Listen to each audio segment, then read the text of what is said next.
Նայ, էսի Слюни текут. Էսի կարաս դնես սերվաննի տակ ու չուտես,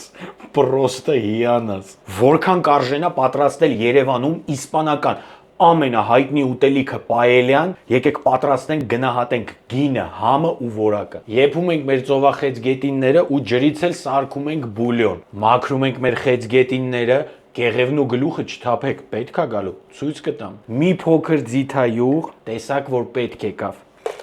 Լավ ճզմում ենք, որպեսզի սոկերը դուրս գա ու տապակում ենք։ Տապակած կեղևները լցնում ենք հետ ջրի մեջ, որ բուլյոնը վերջը լինի, ավելացնում ենք ինչ ավելացել է, մեր բիբարի գլուխները, մեր մաքրած սպիտակ ձկան եղած չեղածը ու տունը իշքան կանանչիկ է, էլի մնացած ավելացած ավելացնում ենք ընդեղ։ Բուլյոնը կամանց կրակի վրա էփի, մինչև մենք մեր մնացած գործերը կանենք։ Էս ինչ լավ բլյուդ է, ոչ աման ես լվում, ոչ թավա ես լվում, նույնի մեջ սոխն ենք տապակ։ Սոխի վրա ավելացնում ենք մեր բուլղարական բիբարը ու տապակում ենք։ Սխտորը, թող իսպանացիք մեզանից չնեղանան, պամիդորի տեղը ավելացնում ենք տնական լեչո։ Բանջարեղենը լավ տապակելուց հետո ավելացնում ենք բրինձը, լցնում ենք վրան մեր հիասքանչ բուլյոնը, ավելացնում ենք մեր սպիտակ ձուկը, մեր ծովախեց գետինները, վերջում ավելացնում ենք միդիաները ու ուղարկում ենք էփելու։ Շատ համով էր, մեր դուրը շատ եկավ։